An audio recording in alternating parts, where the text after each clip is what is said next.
For the first time in Bethesda's development ages, Starfield will be offering and, more importantly, require you to use a vehicle to transport your space-fart-filled suit from one map to another. And those space sci-fi fans coming from space sims themselves, like Elite, X4, No Man's Sky, Star Citizen, might be interested in checking out how Starfield's spaceships will work. Well, come with me and I'll give you what you want. Cocaine!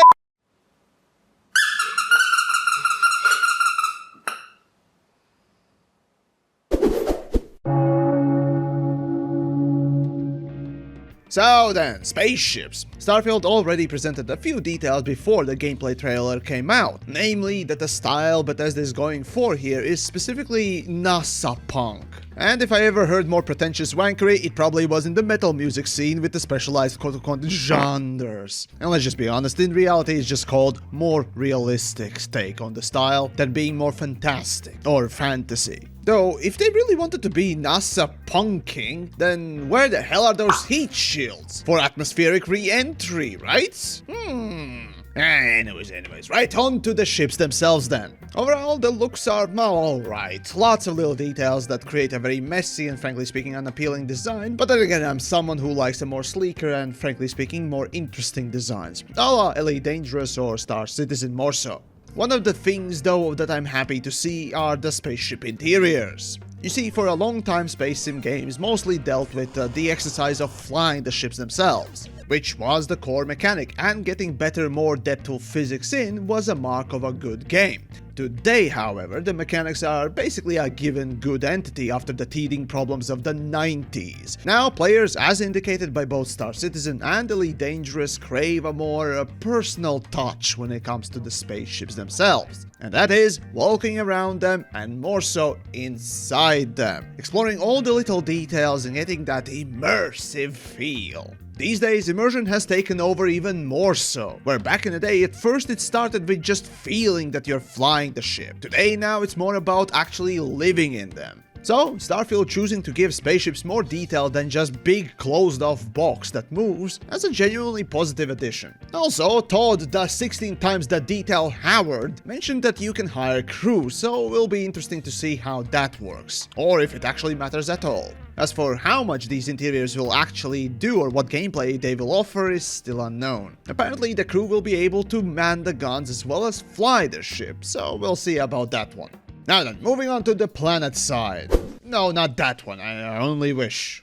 Well, starting with the disappointing fact that apparently Bethesda doesn't think that atmospheric entry from space, doing it manually, is quote that important, so it won't be part of the gameplay. Well, I've done a video on this whole thing, but it indicates a few things, mainly that creation engine has some sort of a limitation, if you will, that prevents the asset streaming or loading to this sort of a degree, and still, following Fallout 4 and 76, loading screens between maps will take place. So then you'll select a landing area from the system map, and currently it's still assumed that the ship will land automatically in some selected area. Let's say No Man's Sky does, but even more restrictive. It's also funny that in gameplay trailer you could see the bullshit tech demo area being modeled specifically closer where you land, but very little aside from it. It's a common practice, but nevertheless it's often unrepresentative of actual gameplay.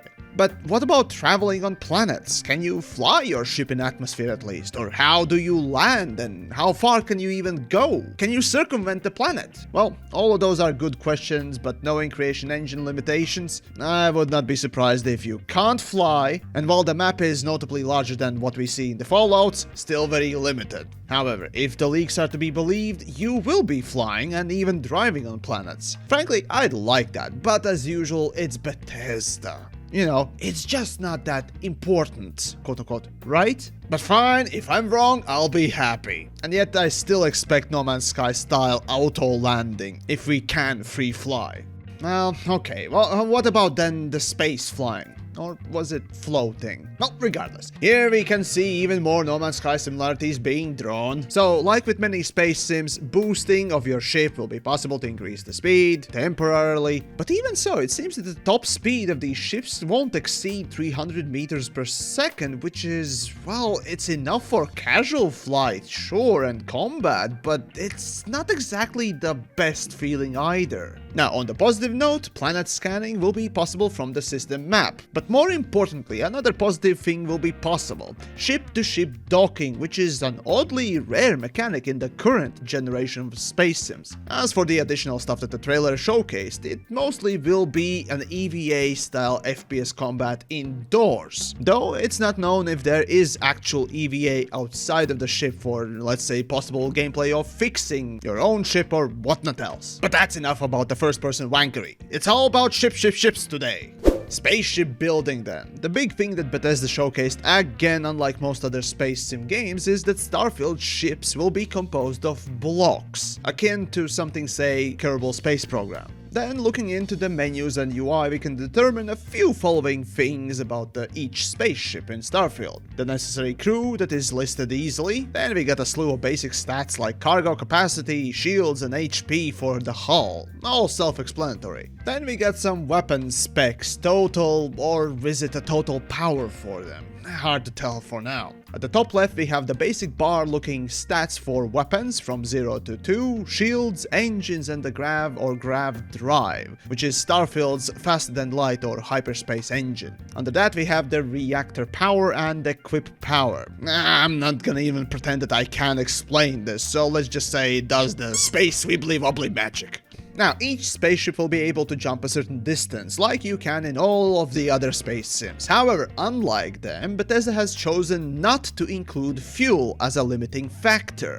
It's an odd choice, honestly speaking, but as they say, it's to streamline the gameplay, and if fans want it, they might include it in a harder difficulty or something, which they should. Hell, even the game that Mr. Todd, be who you want except for a canvas bag, Howard cites as inspiration for Starfield, faster than light, had fuel as a crucial gameplay resource to manage. But still, like the Fallout games as well as the Elder Scrolls, developers say that you will be allowed to travel anywhere, even to more difficult areas, and nothing will restrict you. Besides that jump range. However, survival might not be that easy if you do. As we move on, then we have stats for mobility and speed. As I already mentioned, the top speed of these ships is going to be relatively low. You see, Elite Dangerous has about the average speed of 500 meters a second. Star Citizen has about 1000, which is way too damn much. And No Man's Sky, well, like the proverbial casual puke soup, it's all over the place. However, for the combat, it gets locked around 300 to 400 meters a second. Now, in my educated opinion, being the supreme arbiter of space sims,